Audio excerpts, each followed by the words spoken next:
मैं एक गाना गाई थी, बहुत बहुत धन्यवाद दूल्हा साहब जी। हाँ हाँ बिल्कुल बिल्कुल, एक गाना गाई थी अमेरिका में, तू हमर जान हो तू ही परान हो।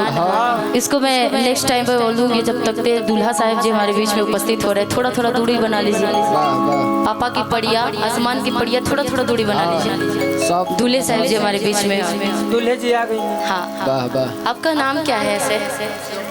शिवम पांडे जी। हाइट लेकिन बड़ी अच्छी है जी इनकी ना। हाँ मतलब मेरे हाइट की जल्दी कोई लड़के मिलते नहीं है, पहली बार देख रहे हैं कि शिवम जी कितनी है भाई, पहली बार लेकिन देख रहे हैं शिवम जी की। थोड़ा सा और आगे आइए। आपकी पत्नी जलन वलन वाली नहीं है ना? नहीं तो पता चले कि आज ही तिलक चल रहा है, कल को फोन आ जाए कि जाओ भाई टाटा बाय बाय खत्म, स्वाहा वाला वक्त हो जाएगी। लेकिन एक बार शिवम जी के लिए ताली बजा दीजिए आप लोग, एक बार जोरदार ताली बजा दीजिए। और कितने भाई हैं आप? बड़े आप हैं कि छोटे आप हैं?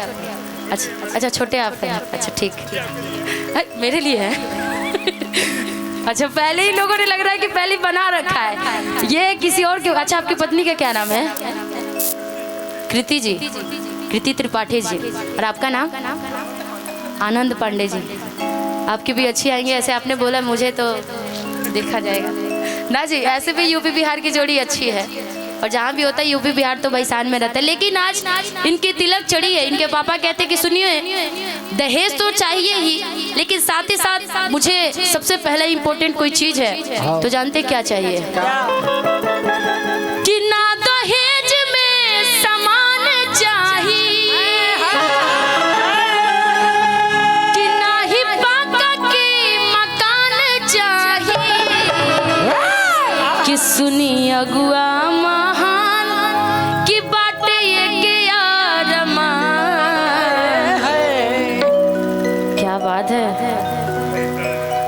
किसके तरफ से? दूल्हे साहब के? तो आपके तरफ से भी आना चाहिए ना। नहीं गलत बात है। अरे तो हम नहीं कृतिका जी देख रही होंगी, लेकिन आपके तरफ से भी होना चाहिए। भाई प्यारे देवर आप हैं। दूल्हे सरकार जी घर गए तो फिर आएंगे नहीं। शिवम जी की बड़ी अच्छी, लेकिन सुबह में आइए थोड़े देर कैमरा वाले भाई फोकस करना आप थोड़ा देर के लिए। कि ना दहेज में सामान चाहिए, कि ना ही पाका के मकान चाहिए, कि सुनी अगुआ महान की बाटे ये के यार मान समधिनिया जमान चाहिए, कि सुनी अगुआ महान बाटे ये के यार मान। हम चाहेंगे कि नंद किशोर भैया आप थोड़ी देर के लिए मेरी आवाज़ सुने हो। छोटू थोड़ा आप उनको आनंद जी भेज दीजिएगा। शिवम जी अपने पापा जी को थोड़ी देर के लिए मंच पे भेज दीजिएगा, क्योंकि वो बहुत प्यार करते हैं मुझे, हमेशा यूट्यूब के माध्यम से देखते। हाँ तो एक बार थोड़ा समधी जी लोग आ जाइए, एक बार आ जाइए हमारे बीच में। हाँ तभी तो पता चलेगा, यूट्यूब वाले लोग भी यहाँ पर आए हैं, कल को चढ़ेगा तो पता चलेगा कि हाँ अरे नंद किशोर जी ने क्या कार्यक्रम करवाया था। भाई पूरा गजपुर बघवा में एकदम तहलका मच गया है ना जी। कि ना दहेज में सामान चाहिए, कि ना ही पाका के मकान चाहिए, सुनी अगुआ महान बाटे है आरमान समधिनिया जवान चाहिए, सुनी अगुआ महान बाटे है आरमान समधिनिया जवान चाहिए, ना दहेज में सामान चाहिए, ना दहेज में सामान चाहिए।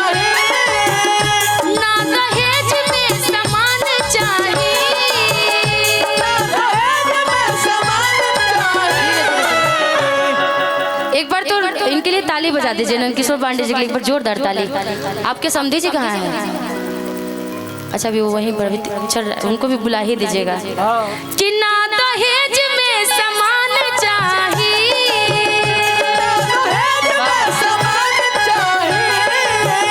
ना ही पाका के मकान चाहिए, सुनी समधी महान बाटे है आरमा। एक बार आप अपने मन से भी बोल दीजिए कि समधिनिया जवान चाहिए।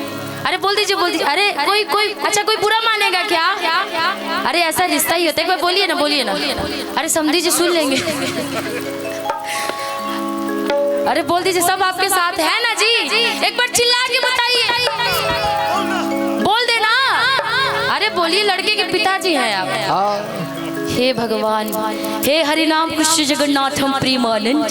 ये क्या हुआ? दूल्हे के पिताजी समधी जवान नहीं चाहिए इनको, ये शर्मा गए। लेकिन मन में तो लड्डू सबको फूटता है ना जी। जब शादी की बात चलती है तो सबसे ज्यादा कोई खुश होता है दुल्हा दुल्हन से। तो सबसे ज्यादा खुश भाई समधी जी लोग होते हैं कि भाई सबसे पहले देखो समधी जी कैसी है, बात करने में खड़ूस वगैरह तो नहीं है ना, अच्छे से बात तो करती है। सबसे पहले वो, दूसरे में देवर लोग, वो लोग बड़ा खुश होते हैं ना जी। कि ना दहेज में सामान चाहिए,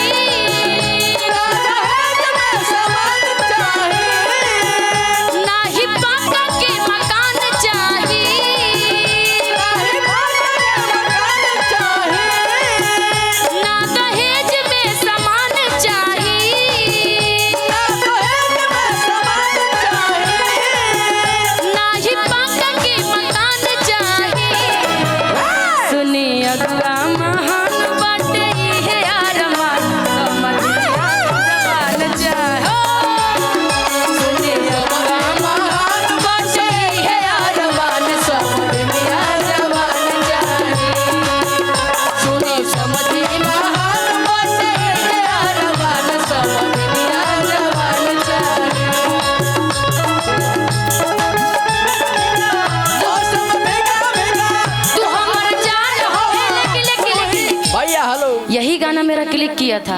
लेकिन समधी जी अपने समधिनी जी के लिए कहेंगे, तू हमर जान हो, तू ही परान हो, तू हमर जान हो, तू ही परान हो, तू हमर जान हो, तू ही परान हो, तू हमर जान हो, तू ही परान हो।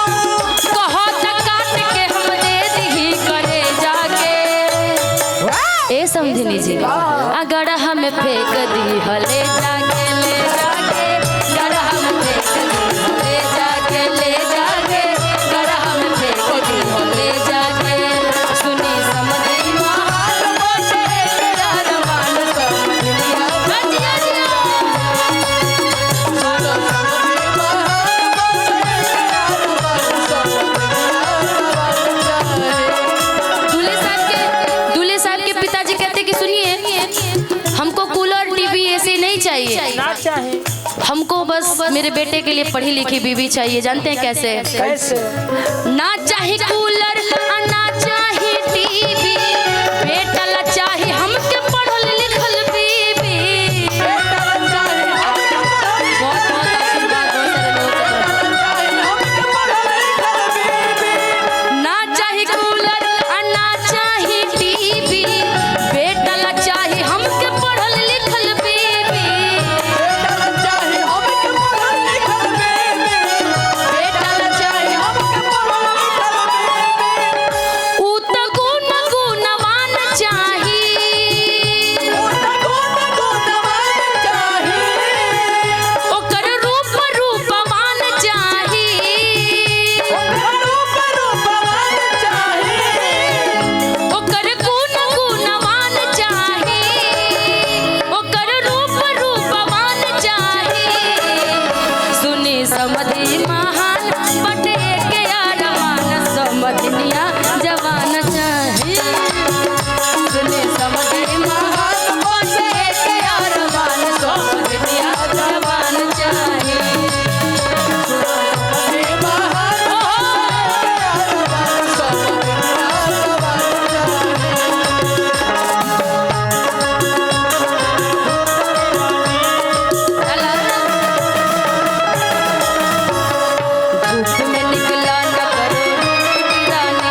लेकिन हर एक माँ बाप चाहे लड़की का हो चाहे लड़का का हो, ये शादी वाली माहौल ऐसी हो जाती है, इतना प्यारा सा जिसको आदमी जानता भी नहीं है, उस अनजान से बेटी को आदमी दे देता है।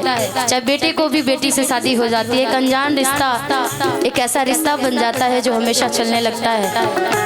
लेकिन हम हमारे सनातन धर्म में इतना प्यार, इतनी पारंपरिक कार्य जो एक से एक सुनाई जाती है शादी विवाह में। कहते समधी जी की सुनिए, हमको कोई गोदरेज नहीं चाहिए, बस ऐसी लड़की चाहिए जो हमारे बेटे को अपने करेज के पास रखे, बड़ा प्यार करे। बड़ी प्यार से हमने बेटा जन्माया है, बहुत प्यार से मैंने अपने बेटे को पाला है। समधिनी से एक ही बात कहते हैं, क्या नहीं चाहे सोफा न चाहे गोदरेज हो, बेटा के रखे वो हो दिल के करेज हो।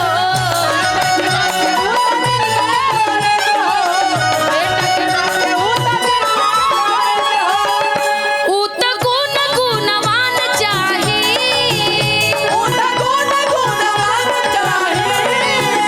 ओकर रूप रूपवान चाही,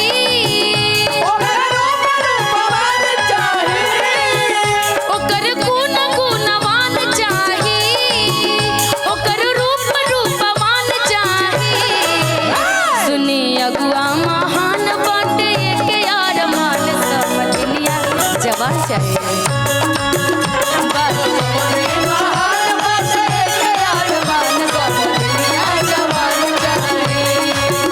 सुनी समझे महान बाटे के यार मान समझलिया चाहे।